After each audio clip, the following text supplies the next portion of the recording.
Era uma noite silenciosa em Gileade. As estrelas brilhavam no céu, pontilhando a escuridão como se fossem promessas sussurradas pelo próprio Criador.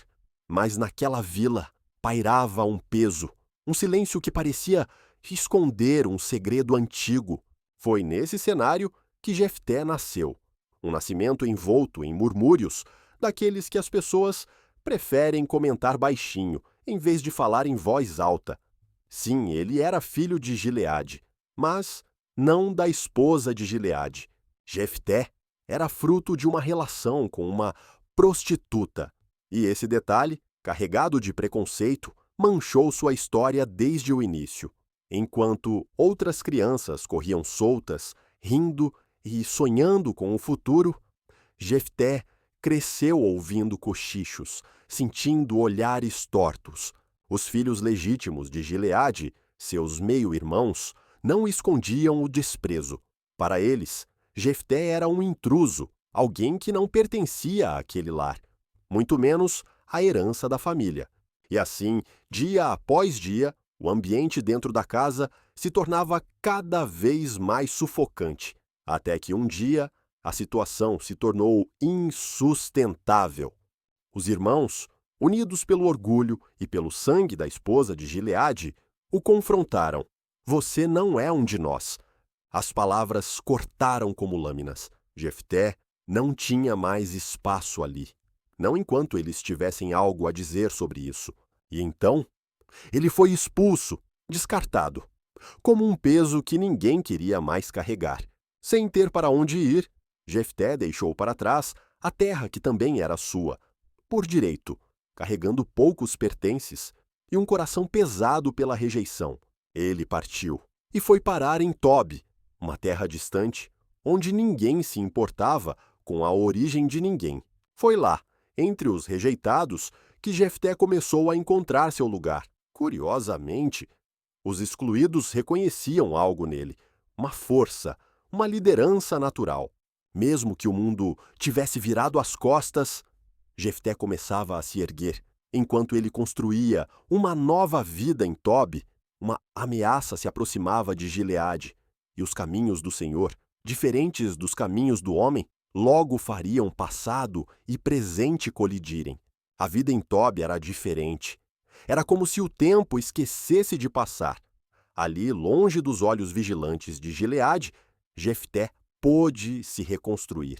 Não havia mais os julgamentos dos irmãos, nem o peso da rejeição. Apenas um grupo de homens quebrados, marginalizados, homens que a sociedade havia deixado de lado. Ladrões, mercenários, desajustados, mas todos eles viam algo em Jefté. Talvez fosse sua força silenciosa, ou o jeito determinado de carregar o fardo da vida sem se curvar. Aos poucos, eles se uniram a ele, e Jefté se tornou o líder daquele grupo de rejeitados. Mas o curioso era, ele não impunha respeito com gritos ou ordens. Sua liderança era bruta, sim, mas autêntica. Ele conhecia a dor da exclusão, e de algum modo isso criava uma ligação entre eles. Aos olhos do mundo, eram homens perdidos, mas juntos, sob a liderança de Jefté, eram algo mais, e sua reputação cresceu. Jefté deixou de ser apenas o bastardo de Gileade, passou a ser visto como um líder forte, temido. Enquanto isso, a paz em Gileade se tornava apenas uma lembrança. Os amonitas, impiedosos e violentos, invadiam com fúria. Não eram apenas ataques, eram declarações. Eles queriam dominar, queriam a terra. A destruição se espalhava, aldeias eram saqueadas, as colheitas queimadas, o povo em pânico. Diante disso, o conselho dos anciãos se reuniu, e uma pergunta pairava: quem lideraria Israel contra os amonitas? Não bastava ser um guerreiro. Precisavam de alguém que o povo respeitasse, alguém que tivesse autoridade. E então, um nome começou a surgir. Primeiro como um sussurro, depois como uma possibilidade. Jefté. Sim, ele estava longe, vivendo entre renegados, mas sua fama havia atravessado fronteiras. As histórias de suas vitórias, de sua liderança, chegaram até Gileade como ecos de esperança. E os mesmos anciãos que haviam ignorado sua existência, agora viam nele sua única chance. Não havia outra opção. Eles decidiram procurá-lo. Homens foram enviados até Tob. Enfrentaram estradas perigosas, guiados mais pelo desespero do que pela vontade. E quando finalmente o encontraram, Jefté estava cercado por seus homens, olhos atentos, postura de quem conhecia o valor da força. Os emissários falaram, pediram sua ajuda, mas o que se seguiu foi silêncio. Um silêncio pesado, cheio de história. Jefté os encarou. Aqueles que um dia o expulsaram, agora o queriam de volta. Vocês não me odiaram? Ele perguntou. A voz firme, mas incrédula. Não me expulsaram da casa de meu pai? Não me chamaram de bastardo? E agora, querem que eu seja o vosso salvador? Os anciãos abaixaram a cabeça. Não tinham como negar. Eles sabiam o que tinham feito. Com humildade, admitiram o erro e imploraram para que ele voltasse. Prometeram mais do que perdão. Ofereceram-lhe liderança, poder, comando sobre todo o povo. Mas Jefté já não era o jovem carente de aceitação. Ele queria garantias e foi claro: se eu voltar, não será só para essa guerra. Eu governarei Gileade. Os anciãos juraram diante do Senhor. E Jefté então aceitou. Mas ele sabia. Essa missão não seria simples. Antes de enfrentar os amonitas, teria que enfrentar o passado. Com o acordo firmado, Jefté partiu de Tob e retornou à terra de onde havia sido expulso. Mas sua chegada não foi triunfal. Não houve festa, nem aclamações. As pessoas o olhavam com curiosidade, alguns com desconfiança, outros com um leve temor.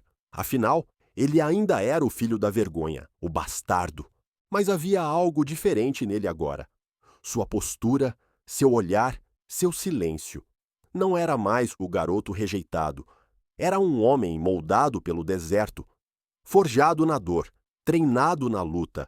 Os anciãos o apresentaram ao povo. Declararam sua decisão. Jefté seria o comandante de Gileade, e ele aceitou. Mas sabia que o verdadeiro teste ainda viria.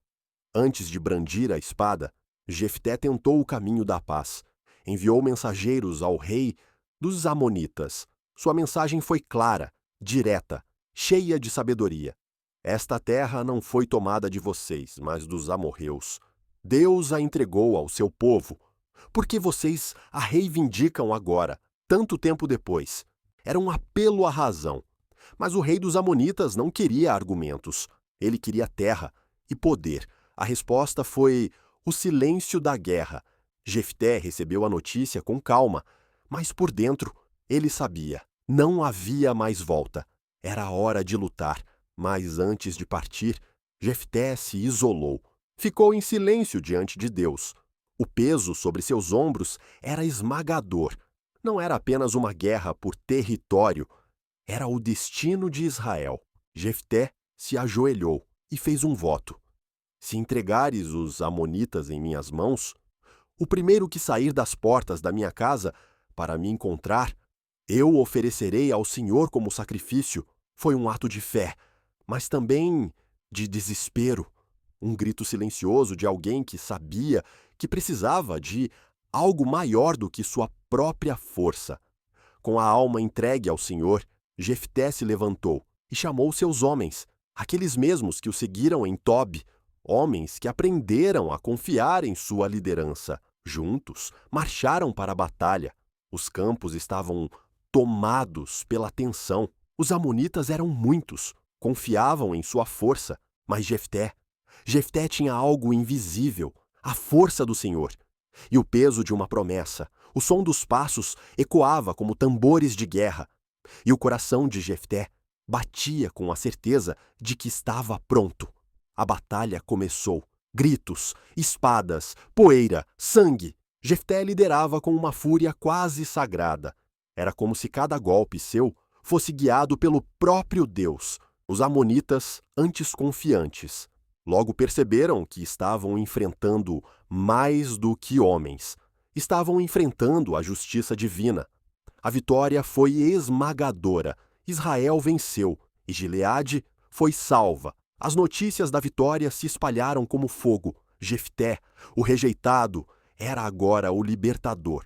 Mas mesmo com a vitória, ele não sorria, porque no fundo de sua alma, uma pergunta o consumia: quem será o primeiro a sair da minha casa?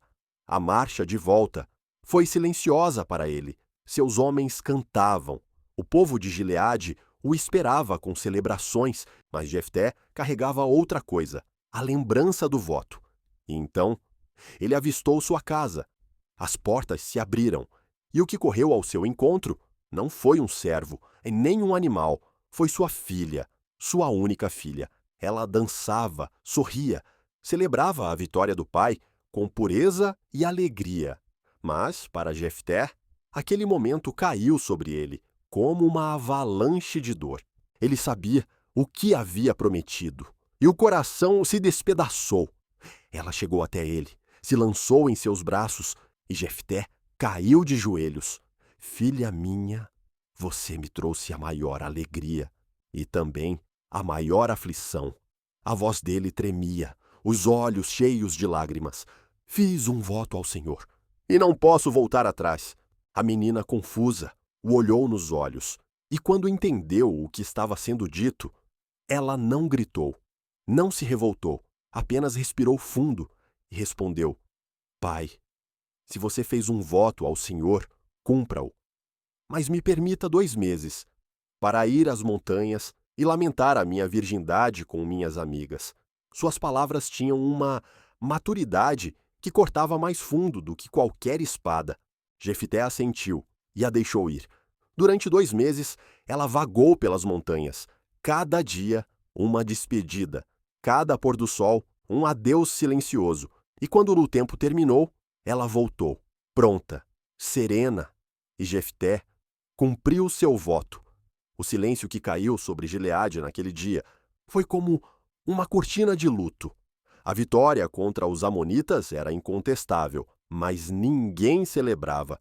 O sacrifício se espalhou como uma história contada em voz baixa, com dor, e mesmo tendo sido fiel ao que prometeu, Jefté não encontrou paz. A tranquilidade em Gileade não durou muito. Logo após a guerra contra os amonitas, surgiu um novo conflito, não com estrangeiros, mas com irmãos de sangue. A tribo de Efraim, conhecida por seu orgulho e arrogância, atravessou o Jordão em grande número, armada e furiosa. Eles foram ao encontro de Jefté. Por que não nos chamaste para lutar contra os amonitas? Gritaram. Agora queimaremos tua casa contigo dentro. As palavras eram inflamadas, cheias de orgulho ferido. Mas Jefté os escutou, com uma calma que assustava. Havia uma ironia cruel naquilo tudo. Quando ele fora rejeitado, quando precisaram de ajuda, Efraim nada fez. Agora que a vitória já havia sido conquistada, agora que o nome de Jefté era lembrado com respeito, eles vinham não para apoiar, mas para cobrar. E Jefté respondeu, com a voz firme como pedra: Quando o povo estava oprimido, vocês não vieram.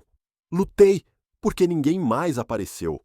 E agora que o Senhor nos deu a vitória, vem até mim como se tivessem algum direito? As palavras pesadas logo se tornaram espadas afiadas. O que começou como um confronto verbal virou guerra civil. Irmãos se voltaram uns contra os outros, israelitas contra israelitas. O sangue de Efraim manchou o solo. Jefté venceu, de novo. Mas a cada vitória, o peso em seus ombros aumentava, a dor era mais profunda e a solidão ainda maior. Ele havia se tornado o líder que todos precisavam. Mas suas conquistas estavam marcadas por perdas que ninguém via. Os dias de Jefté, como juiz em Israel, se estenderam por 6 anos. 6 longos anos de relativa paz externa, mas de profundas cicatrizes internas. A guerra contra os amonitas havia terminado. A disputa com Efraim também. Mas dentro de Jefté, algo permanecia. Um silêncio que falava mais alto do que os gritos do campo de batalha. Sua casa, antes lugar de sonhos e risos, agora era um espaço vazio, um eco de lembranças. O povo o respeitava, mas era um respeito carregado de compaixão, de tristeza, de peso. Não havia aplausos, não havia celebração. A liderança de Jefté não era de glória, era de dor, de responsabilidade, de obediência. Mesmo assim, ele permaneceu fiel, firme, não por vaidade, mas por dever, pelo chamado que havia recebido de Deus. Aquele que fora rejeitado, humilhado, descartado, se tornou uma figura central na história de Israel.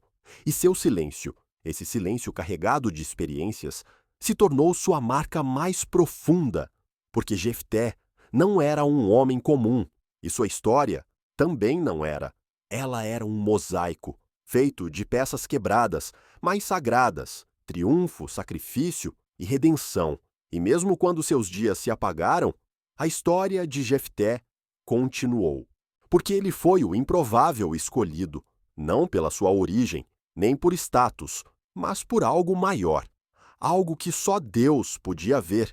Jefté nos ensina que a rejeição pode ser um instrumento nas mãos do Senhor, que o lugar onde o mundo nos derruba pode ser exatamente onde Deus nos levanta.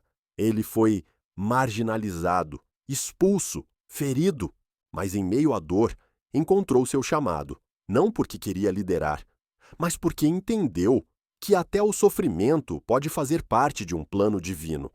Sua força não veio da perfeição, veio das cicatrizes, e foi nelas que sua liderança foi moldada. Mas sua história também nos alerta sobre o peso das promessas feitas no calor da emoção. Seu voto ao Senhor foi sincero, mas impulsivo, e custou um preço que partiu seu coração. Essa parte da história de Jefté é mais do que um drama antigo, é um lembrete para nós hoje, de que até os compromissos mais bem intencionados precisam ser feitos com sabedoria, porque algumas palavras, uma vez ditas diante de Deus, transformam tudo. No fim, Jefté não teve um encerramento cheio de festa, não houve multidões celebrando. A história dele não termina com glória estrondosa, ela se dissolve, como um eco no tempo, mas esse eco continua nas lições que aprendemos, na força que encontramos quando somos rejeitados, nos votos que fazemos com Deus e nas escolhas que transformam o nosso destino. A história de Jefté é viva, continua sendo contada não por causa de fama ou conquistas, mas porque ela carrega um mistério profundo, uma complexidade que nos faz pensar. Ela fala de fé, de dor, de coragem, mas, acima de tudo, ela nos lembra que Deus não vê como o homem vê, ele olha para o coração e, muitas vezes, escolhe o improvável para cumprir o impossível. Se essa história tocou você, se as lições de Jefté despertaram algo em seu coração, curta este vídeo, compartilhe com alguém que precisa de uma palavra de fé e, se ainda não se inscreveu, inscreva-se no canal. Ainda temos muitas histórias da Bíblia para contar. Histórias que falam com a alma, que inspiram, confrontam e transformam. Que a vida de Jefté continue ecoando em nossos passos e que, mesmo quando o caminho for difícil, a gente nunca se esqueça: Deus escreve histórias grandiosas com aqueles que o mundo rejeita.